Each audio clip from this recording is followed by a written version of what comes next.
All right, I think we are live. Hello, it is Thursday, July 12th, 2018 at 1 o'clock Eastern Time, and this is Marketing Live. I am your host, Amy Jorgensen. Today's live broadcast is Elevating Your Social Media Strategy. This episode will focus on creating engaging content, top social media tools and resources, analytics, spending your marketing dollars in the digital space, leveraging campus partnerships, working with students, incorporating your mascot, and taking a closer look at Snapchat versus Instagram stories. Learn how to tell your university's story digitally from one of the nation's leading social and digital teams out of Colorado State University. CSU Social has earned a Webby Award and are Shorty Award finalists. And CSU's Facebook and Instagram accounts have been named the most engaging university social accounts by Rival IQ and HubSpot, respectively. Marketing Live is part of a Higher Ed Live network. Our episodes offer you direct access to the best and brightest minds in education. Be a part of our live broadcast by sharing your knowledge. Participate in today's discussion by tweeting us using hashtag HigherEdLive. All of our episodes are free and easy to access in the video archives at higheredlive.com, or take Higher Ed Live with you on the go by subscribing to the podcast. Higher Ed Live is produced by M. Stoner. Most brand efforts start with a bang and then soon fade away. Why? Because too many institutions continue to focus on features and benefits to tell their story. In today's hyper-competitive environment, colleges and universities need to do more. Join M. Stoner Incorporated and their branding partner BVK on July 24th at 2 o'clock p.m. EDT, 11 o'clock a.m. PDT for brand architecture, building an enduring brand. This is part 2 of a 4-part free seminar webinar series. The teams will provide you with important insights that can help transform your institution from enrollment to endowment. We'll be tweeting out a link shortly with registration information.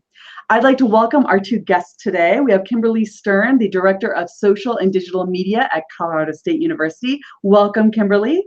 Hi, thank you. We also have Jen Smith, the Assistant Director of Social and Digital Media at Colorado State University. Welcome, Jen. Hi, go Rams. So again, do not hesitate to ask any questions as they come in using hashtag as they come in. And we're going to start with a few questions of my own. So tell us a little bit about how CSU Social is structured and a little bit about your team. Well, sure, Amy, no problem. Thank you very much for having us. We're really delighted to be here today. As you mentioned, my name is Kimberly Stern. I'm the Director of Social and Digital Media here at CSU. I head up a 5-person social and digital media team. We're the in-house group that manages all of the institutional accounts for Colorado State University. So Jen Smith here is my Assistant Director on the team. I also have, so Ashley Manweiler and Chase Baker are my social and digital media managers. And then my 5th person is Rachel Caldwell. She is in a unique position in that she sits on my central social media team, but she also manages social for our athletics department. So we have a nice integration with athletics and central, which I think isn't always the case across higher ed landscapes. Yeah, so it's been hard. Yeah, it's been a really good model. I won't go in complete detail what every person on the team does, but Chase and Jen and Ashley and Rachel all have graphic design experience. Jen has the most graphic design experience, photography and video production skills, and they're really instrumental in creating our digital assets, in which we then, of course, share on CSU social media channels. My team's purpose is all about giving our fans a sense of belonging to fuel their fandom and inform them about Colorado State University, all while pushing the envelope. That's what CSU Social is really all about. There are 4 main responsibilities when it comes to my team. The first being that we do manage CSU's social media accounts on a daily basis. Here we go. 1. So that means that we are producing the content for Facebook, Twitter, Instagram, Snapchat, everything in between on a daily basis. The second thing is that 2. Yeah, we have fun. Coordinated. We have a lot of fun. That's true. 2, the university has a social media policy, and we're the group that oversees the policy and directory process. 3 is that the social media help desk for campus. So we spend a lot of time doing trainings, consulting, troubleshooting with units across campus. Because sometimes a lot of times Facebook can be wonky and it's hard to figure out what the heck is going on. So we get calls all the time just to help figure out the weirdness with Facebook. And then the 4th thing is that I chair the university social media committee, and that committee really stewards how social media is used across the campus landscape. And it's a very important committee on campus. But that's in a nutshell who we are, what we do. I think we're pretty unique in that we do have a rather large team from a central standpoint managing social media.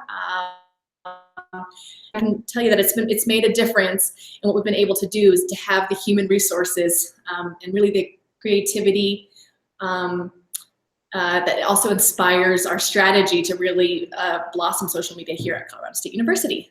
That's fantastic. So how do you create campus-wide synergy and collaboration on the social and digital communications? I know you mentioned the committee, but can you highlight a little bit more about that? Yeah, for sure. So the committee has been instrumental to the success of CSU. So my 5-person team, there's no way we could do everything that we need to do for the university with just the 5 of us. And so we've tapped into our campus partners, and I'm sure everyone can appreciate the value of campus partnerships. I mean, it can go, the payoff of having solid relationships is priceless, really. So let me talk about the social media committee. Of course, being in higher ed, we all know that universities are bureaucratic, and there's literally committees for everything, like literally everything. So social media has a committee at CSU, but it's different. Like, this committee is so cool, like it rocks. So this committee's been around since 2009. I started this committee when we were first getting into social media, and so it's been foundational into how the university really approaches social media and then executes upon it. So the folks who sit on the committee represent key stakeholders of the brands. These are key offices that interface with our target audiences on a daily basis. So of course, admissions, athletics, alumni, advancement, the president's office, student affairs, research outreach, events, and then all 8 academic colleges are represented on the committee. The actual committee members are the folks who do the social media management for those units. So that's helpful, so that we're all speaking the same language, right? So we all understand, the social jargon. We understand what retweets are. We're all moving in the same direction because we're the ones doing the job day in and day out. So this committee, we meet on a monthly basis. We talk about upcoming campaigns. We talk about changes in the industry. And since January of this year, there have been significant changes in the social media landscape with Facebook, with Cambridge Analytica, with privacy concerns. There have been a lot of implications. Snapchat. Snapchat, yeah. Going on with Snapchat, what the heck, What are they doing? Maybe perhaps more about Snapchat and our thoughts on that a little bit later.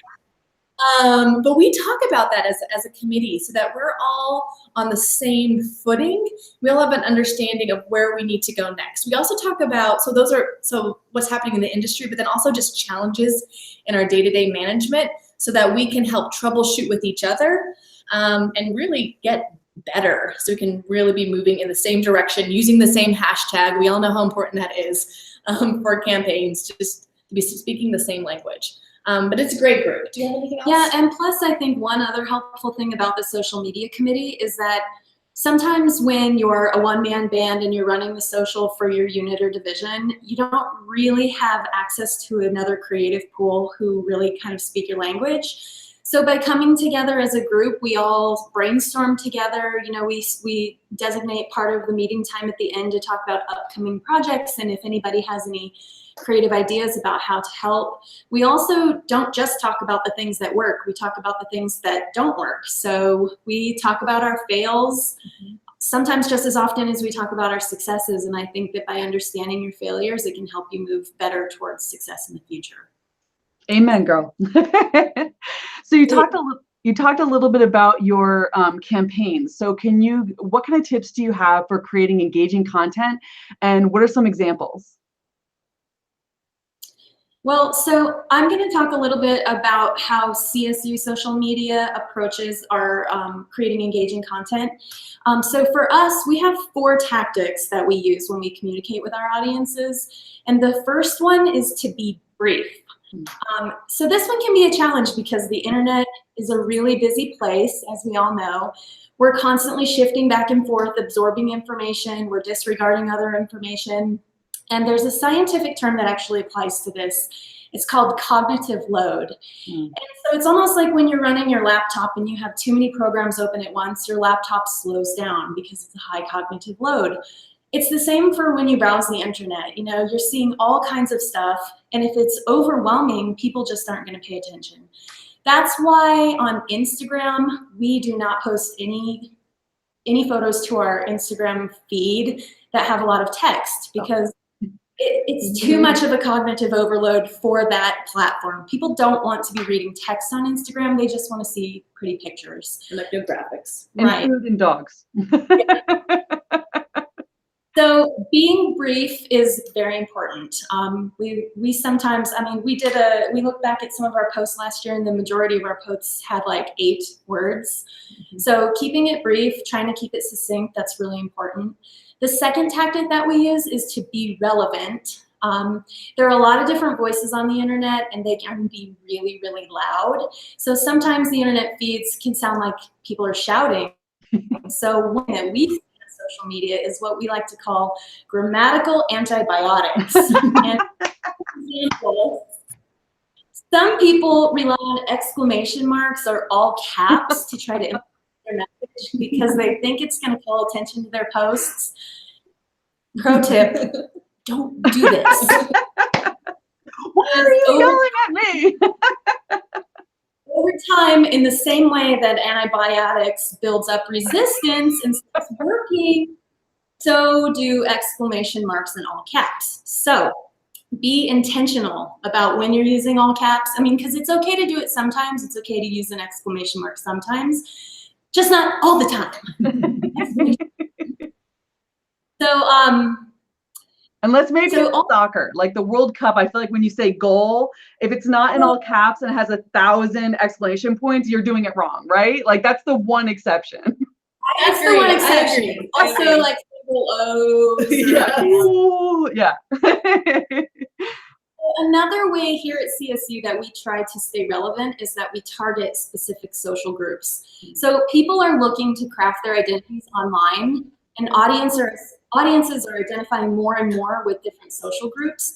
So for us as an institution, we try to tap into that by instilling the concept of Ramly, which is Rams and Family. Hashtag Ramly, yes. So we know that our audiences may consider, their families to be really close friends, or their community is a group of people who share the same interests. So for us, our community is Rams, and it's the one uniting factor. And actually, our admissions team does a really great job with this. When admitted students get their welcome package, inside they have a really awesome that says, "I found my state," Colorado State. And then there's a hashtag Colo State Bound. So if you're on Twitter right now, check it out. You'll see what I'm talking about. But the cool thing about this is that we get students from all over the country posting these photos that they have found their state. And so it helps them to sort of build their identity here at CSU before they even get here. So that's great. So the third tactic is that we always try to be real. So why do we need to be real? Because we have some major trust issues happening in the world right now. I mean, with the rise of fake news and all the internet meddling and all that stuff that happened. Cambridge Analytica. And changing Snapchat, that broke a lot of my trust. Yeah, I mean, for sure. Snapchat recently, yeah. But so, there are a lot of trust issues online, and when it comes to believing online content, so millennials in particular value authenticity the most when consuming online. So people want honesty and transparency. They just want you to be real with them. So, who do people trust most? Each other, right? If you're going to buy something on Amazon, chances are you're going to buy one that has like the best ratings. I do anyway. Yeah. Or, sometimes if you're scrolling through Facebook and you see a company's page that you don't like, but I see like, oh, Kimberly Stern likes Bed Bath & Beyond. Well, okay, sure. Well, Kimberly Stern likes Bed Bath & Beyond. I like Bed Bath & Beyond. So that's wisdom of the crowd, and that's really, really important because you have to be real with your audiences. Finally, the fourth tactic is to be shareable. So in order for people to be shareable. Shareable. It's a word. We think it's a word. So anyway, in order for people to want to share your content, you have to ignite their emotions. So the 3 emotions that we try to tap into are humor, like when we took our football team and we sat them down with the Bean Boozled game where they eat the disgusting jelly beans and react to it. Humor works great. Another kind of a emotion that you can tap into is anxiety. We all have stressed out students who are worried about finals.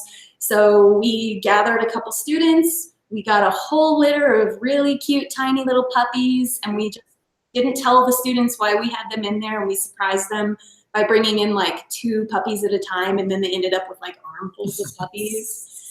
Anxiety is a good emotion to feed off of. And then of course, awe is a great one. We recently had a disabled grad who defied all the odds, and he walked across the stage to receive his diploma at commencement. Yeah. Great. So, just remember that if you're shareable, others will be advocates for your brand. So one other thing finally that we like to talk about when it comes to content strategy, this was actually a point given to us by one of our friends, Rob Novak. He does social media for our Warner College of Natural Resource. He thinks of his social media content like having a healthy, balanced diet. So, we've all seen the food pyramid. So you can't just be all vegetables, the news, the research stories, you've got to have a good mix of fruits and, like carbs. And of course, our favorite, the dessert. You gotta have puppies, you gotta have fun, pretty pictures of campus. All that kind of stuff is the dessert. But when it comes to having a healthy, balanced diet for your social strategy, you need all of it. So trying to figure out ways to incorporate all that stuff is really important. I love that. That's awesome. Thank you. So what are the top 5 social media tools or resources that you cannot live without? That's a good question. Yeah. Talk about that? I mean, sure. We use a lot of tools. Yeah. Yeah. Well, most recently with the rise of Facebook Live, we have a really, really great tool called Switcher Studio. And this is a subscription-based service that you purchase. And basically what it does is it takes one of your phones and it turns it into like a video production unit. So we can actually sync up multiple phones or cameras through Switcher Studio, and then during a Facebook Live, you can actually import video if you want to create a video ahead of time to maybe use as like a lead in your intro. You can create lower third titles. You can add photos. You can do like a picture in a picture, pretend. So it has a lot of really cool things that make telling live stories feel a little bit more produced. Although, the great gritty thing about Facebook Live is that it is raw and it is authentic. So we don't want it to feel overproduced. But I think like having multiple camera angles or being able to have a wide shot and a close-up shot is really, really important. So Switcher Studio, look it up. And we just actually used Switcher Studio earlier this week. We did a Facebook Live lab tour on a cool lab on campus, and it was really helpful to be able to show different perspectives within the lab. Yeah. It's great. We use it a lot. Another number two. Yes. Number 2. This is an app that you can download to help improve your Instagram stories. It's called HypeType. Not sure if you've heard of it before. We hadn't until our super cool, awesome intern, whose name is Wisdom, by the way. Wisdom? Yes.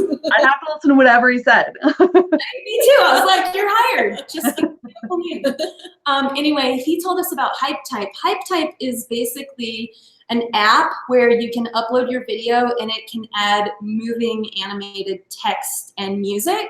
So if you're short-staffed, if you don't have experience with After Effects or don't have time, it's really easy to throw together a professional-looking Snapchat story video. Or Insta story. Or Instagram story, yep. The one thing to consider is that HypeType used to be free, and now you have to pay for it. If you don't pay for it, they put their watermark up at the top corner. You pay for it. Third, get yourself some handheld gimbals. We have 3 gimbals. We should have brought one. What's a gimbal? That's a good question. Someone give me a gimbal. No, just kidding. So a gimbal is a little handheld device that your camera or your phone mounts to. I call it a camera. It's basically just a camera that sometimes I talk onto. But anyway, a gimbal is like a device that you hold in your hand, and it's a stabilizer. So so as you're walking around, you have a really fluid video motion. When they first came out, the gimbals only were oriented horizontally. Now there are gimbals that will go vertically also, which is awesome. So we've got 2 horizontal, 1 vertical. Those are a huge part of what we do, just so our stuff looks smooth. And so we'll use those with Switcher Studio when we're doing a Facebook Live so that it's not so jerky when we're moving around. I have a lot of movies like that now. It drives me nuts, where it's like, stop the shaky camera. Totally. Stabilizer. Okay, so 4. You've got to have a good DSLR camera. We use our DSL cameras for all of our video production work, and also, to get some great pics around campus. It's something that it is an investment. You definitely should budget for it. If you want to really get a good one, I would say the range that you're going to pay is probably between $4,000 and $6,000 by the time you get the camera and the lenses. But it is really important to try to outfit yourself for success. And we feel that by having higher grade equipment, that we're able to put out higher grade content. Definitely. So finally, we kind of touched on this a minute ago. Number 5. Get yourself a good intern. So, we're busy. We have a lot to do. Sometimes we can't do it all ourselves. And let's be honest, Kimberly, we're not 20 anymore. Wait. So, for yourself. Kimberly is closer to 20 than I am, but we're not going to talk about that today.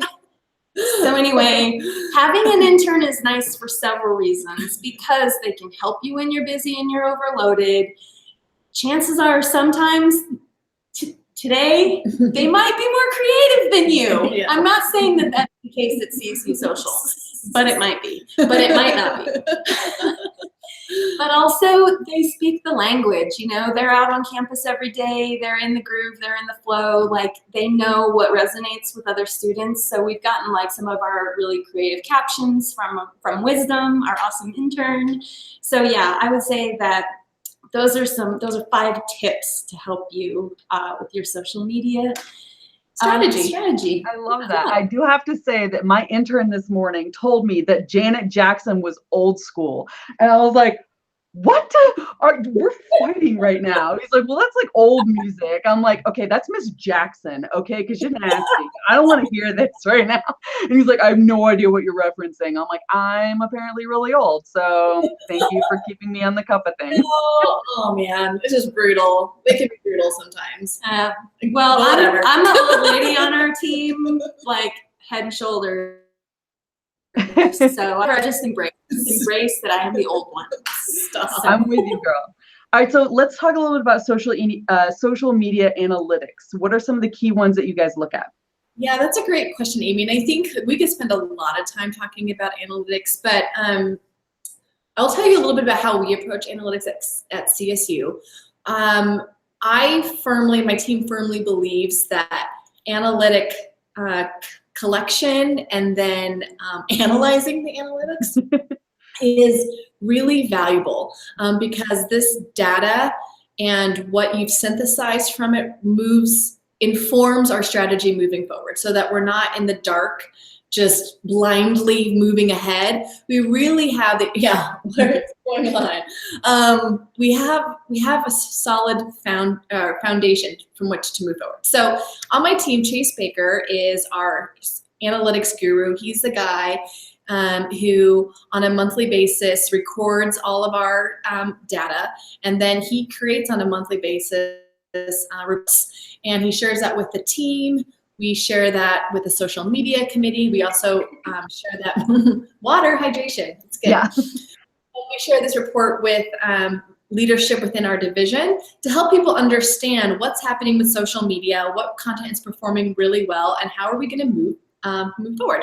So let me tell you a couple of his recommendations for key performance indicators, KPIs, that we should be tracking. And this is what we do track.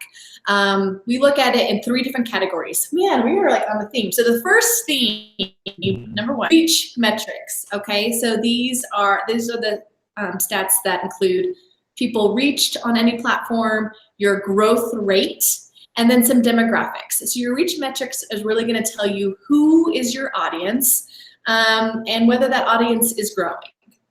The second group of metrics we look at are engagement metrics. So this includes, of course, likes, reactions, mentions, comments, and then your engagement rate. So, of course, it's not rocket science, but the engagement metrics really look at how your audience is interacting with your content. So it's important to see, is what you're putting out there, is it interesting at all to your audience? And then finally, third, we look at amplification metrics. So that's the shares, retweets. I mean, this is really where the social media gold comes in, because how are you getting your content to go farther than your own platform? It's when people adopt it as their own and share it out on their personal network. So that is a real piece of validation for your content. It's also people are saying, wow, this content resonates with me enough. It's part of my identity enough that I'm going to share it out onto my personal networks. So that's a really big deal. And of course, with Facebook's algorithm switches in this past 6-7 months, they've weighted shares heavily, but then also comment. What they want to do is they want people talking on Facebook. So the more comments you get, the better, the more likely your content is going to go more viral or be seen by more people. So we spend a lot more time talking about metrics, but those are the key things that I would recommend everyone keep an eye on, and I would say that Chase recommends too. And one of my favorite things that we talked about with the analytics is that, the like is like, you ask someone out on a date. The comment is like you actually go on the date. But the share is the most important thing. The share is like inviting that person to come have dinner with your family. You're inviting that person into your world. There you go. So you want the share. You want the share. Do it for the share. Making content shareable. Yeah. It all comes together, It's all coming together. The 1, 2, 3, 4, 5 all comes together. Tapestry. So we're starting to run close on time. So can we dive a little bit into Snapchat versus Instagram stories? So what is CSU's approach to the 2 different platforms? Do you post the same thing on both platforms? How the heck do we tell how many people are following us on Snapchat now? Because I, for the life of me, can't figure that out. Yeah. So give us some tips. So that's the $1 million question, right? Everybody right now is trying to reassess, like, where is Snapchat at in our strategy plan? How does it fit in the future? Where are we going? So for us, Snapchat still remains to be a viable platform for us because we have so many interactions with prospective and younger students. But our strategy has for sure shifted. We started sharing information on Snapchat and realized that the content that we were sharing wasn't being watched as much as the content that students were sharing. So our big thing with Snapchat has been to have the students tell the story. So whether that's a message that CSU Social wants to put out, whether it's a campus partner like the health center, admissions. They're two big partners with us on Snapchat. So the health center, it's flu shot time, or it's he wants to talk about that, not me. I get on there talking about it, these kids are not going to listen, right? But if the health center has an intern or someone who works there and is well versed on it and can get on and do sort of we call them special edition takeovers. So we do allow any of our campus partners to take over our accounts. We just suggest that they get a student to tell their story. So that works best. But yes, we've seen like a massive decline in our views on Snapchat since they're really awesome redesign? No, pretty terrible. It's unanimous. It's terrible. So, we are in conversations about shifting all of our efforts towards Instagram. But like I mentioned earlier, right now, Snapchat is still a viable platform for us because we do have a lot of interaction with the younger kids. So for now, our plan is to still continue to use both platforms, although now we are we're investigating ways that we can do some of these special edition takeovers and maybe even revamping what the regular student takeover looks like. I'm getting kind of bored with them, so I'm guessing that maybe other people are too. So I'm like, okay, what can we do next that's still kind of that same vibe but's different? So stay tuned. We're working on that. But I do think that in the future, I do believe that we will probably migrate from Snapchat to Instagram. It's just not happening yet because I do think that people are still using Snapchat. Now, to answer your question, how do you actually do that?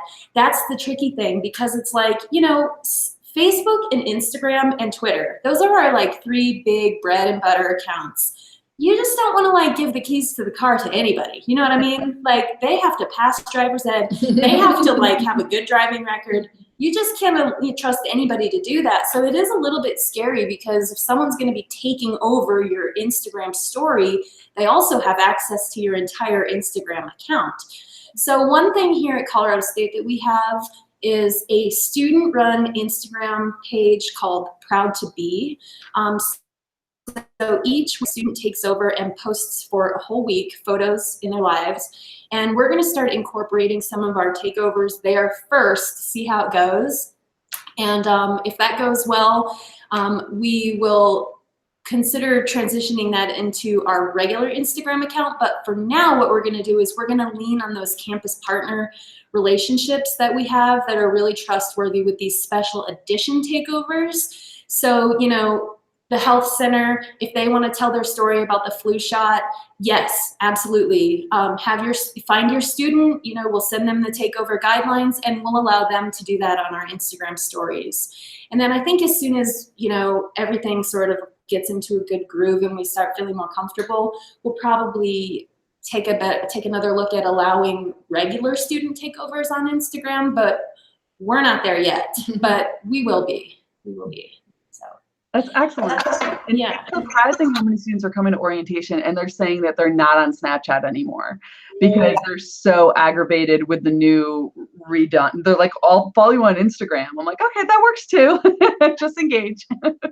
Personally, what I've noticed, like all the littles in my family, they still use Snapchat, but they use it as a messaging platform. So they don't text each other. They use Snapchat to text each other. And I don't think they're creating as many stories for themselves, and they're definitely not watching as many stories, and they are most definitely not watching as many brand stories because they can't find us on Snapchat. I can't find us either. Yeah. So I'm with you. Find us.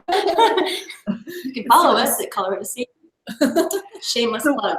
What have you found to be the best way to spend your money on digital marketing? Because I know that I'm spending a lot of money when it comes to boosting Facebook posts and Instagram posts. So what is your best bang for your buck?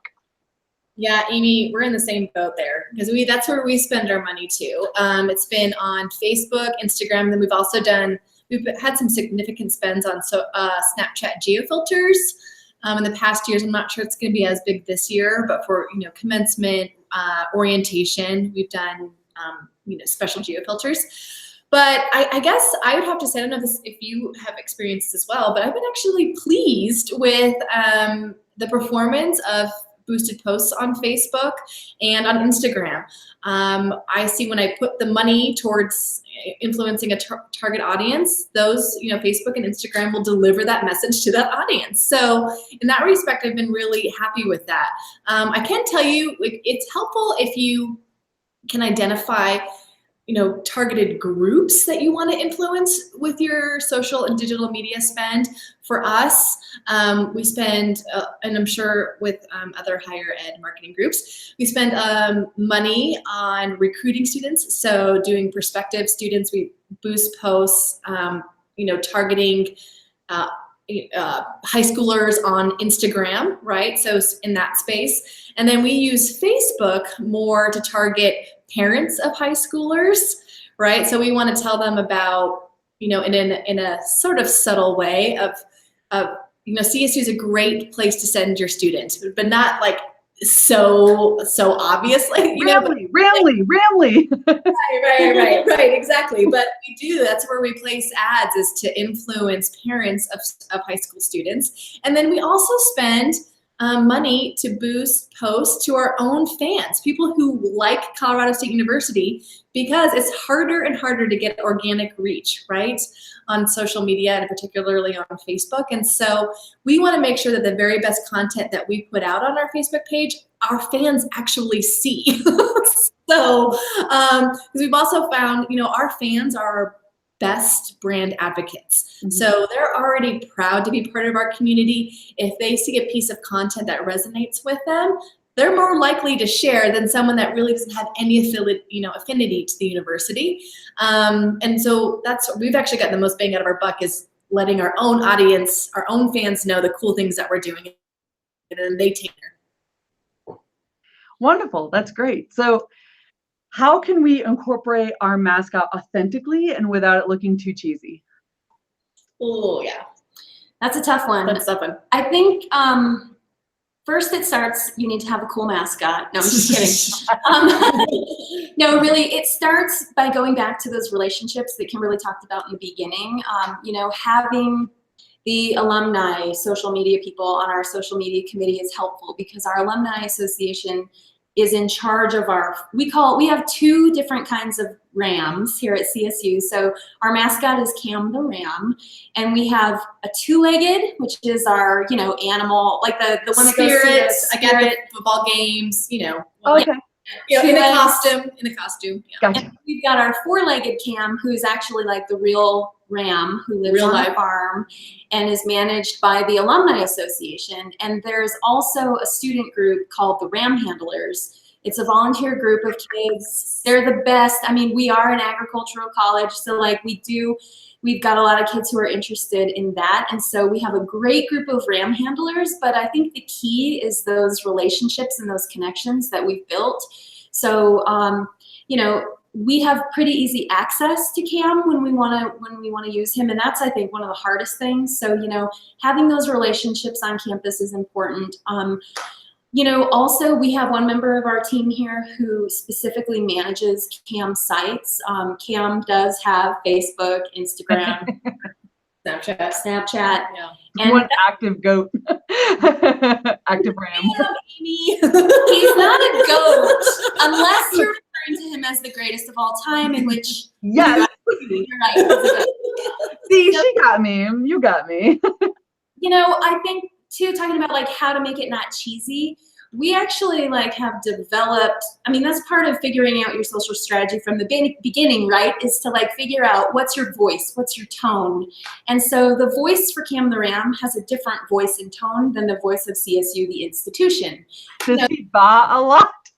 Please tell me he baas a lot. No, Amy. Amy, no. Come on, you've got to do it at least once. Do rams baa? They do, right? Bleats. Okay. He bleats. He doesn't baa, he bleats. Bleat versus a blah. It's more sophisticated, and it's better in higher elevations. If you try to baa in a low elevation, it's okay, but in a higher I don't know. Anyway, okay, we're kind of off track here. Cam the Ram's voice is kind of like snarky, like sassy. even. So he can say things that we want to say. And so when we want to say that from CSU, we'll just post it from camp to camp. So it's like the Wendy's version of your brand. Yes. Basically, yes. I would say Wendy's light. I mean, Wendy's can be pretty, woo, but it's like Wendy's-esque. Yeah, I would say. And we're not giving away like free lamb chops to anyone for a year. So we're definitely not doing that. But yeah, so I mean, I don't know, I think that those are some things about utilizing a mascot that helps. Like, in fact, right now, you guys can go on and check out Cam's Epic Summer Adventure. But we have worked with Rachel in athletics to devise this fun summer campaign where our fans get to vote on what they want to see Cam do next. So, you know, we had last week, it was, do you want to see him go biking in Colorado or do you want to see him go boating?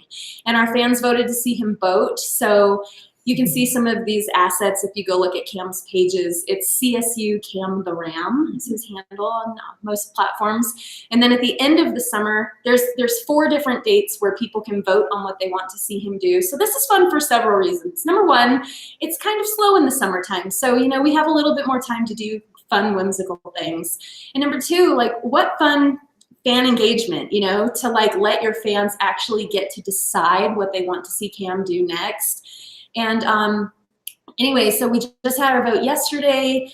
Cam, the vote was, do you want to see Cam in Denver? And in Denver, will he either go to Elitch Gardens, which is our amusement park, or the Denver Museum of Nature and Science? And it was a really close call, and we love both places, but the amusement park won. So tomorrow we'll be there filming Cam riding some rides. So Day at work ever. I know. I mean, besides the boating day, that day wasn't too bad either. So, so all of this, is this Cam with the 2 legs or Cam with the 4? Good question. Yeah. Don't let me answer this one. It'll be totally sarcastic. Oh, it's the 2-legged. So 2-legged is doing all of this. So he's just having an epic summer adventure. And it's been quite hot in Colorado these past couple of weeks. So Cam's been quite a trooper going out on all these adventures. But it's been great. It's been a good piece of social content that our fans are enjoying. But if we ever can get 4-legged Cam out on some water skis, I think that would be like viral.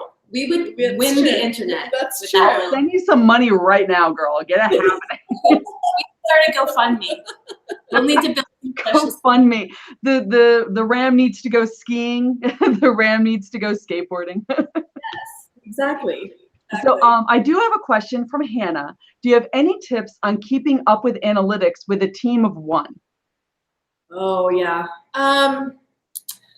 That's a good question. So we have a template. So how we record our analytics is through a Google Sheet template that Chase has developed.